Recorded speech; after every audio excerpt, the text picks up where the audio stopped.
there's a whole lot of curious people that are already talking about the state questions we're going to see this year. So we have several coming up. So I wanted to give you just a general overview, and then I want to hear your questions and concerns. In Oklahoma, these state questions are actually coming from the legislature. So the state capitol sent these to the ballot. You'll see that when I start to talk about the topics. These did not come from citizen petitions. So these state questions show up on the ballot. Every single registered voter can vote on these. Doesn't matter if you're independent, libertarian, Republican, Democrat.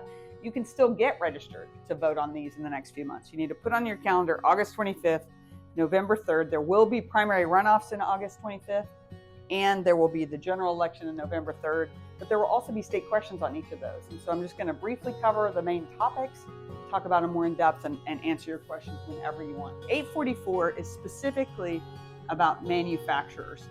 We have an ad valorem exemption, which means property tax waiver. This is property tax waiver for new manufacturing entities or big growth in manufacturing entities. They get their property tax waived for 5 years. The state reimburses counties for that. And there's a debate about how that should work.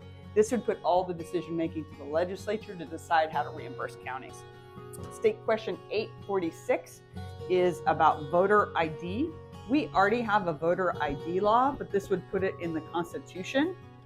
It would actually change nothing about our current law because it would still leave it in the legislature's hand to decide what counts as an ID. Right now, that can be a voter ID, it could be a tribal ID, etc. This will allow the legislature to change it. They already can, but it would put it in the Constitution. So really, this one is kind of a repetitive state question. This next one in November 3rd on the general election, 845 is about the JNC. This is your Judicial Nominating Commission. This is the group that picks our top judges. And after a major corruption scandal in the 1950s where judges were taking bribes, they changed the very political system that they had that chose judges, and they put in place this commission that kind of buffers it a little bit from politics. Look into this. This takes away any partisan divide, changes how those folks are selected. So you'll want to look at that carefully. And the last one is probably the most consequential. This one's about property tax increase. So when your assessor is deciding what your place is worth, they're only allowed to increase it a certain amount in terms of your taxes. This would limit that.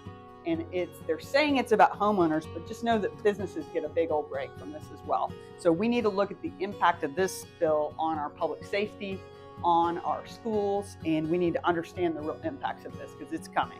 So here's your choices. Let me know what questions you have. I'll be sure to answer them over the next couple months.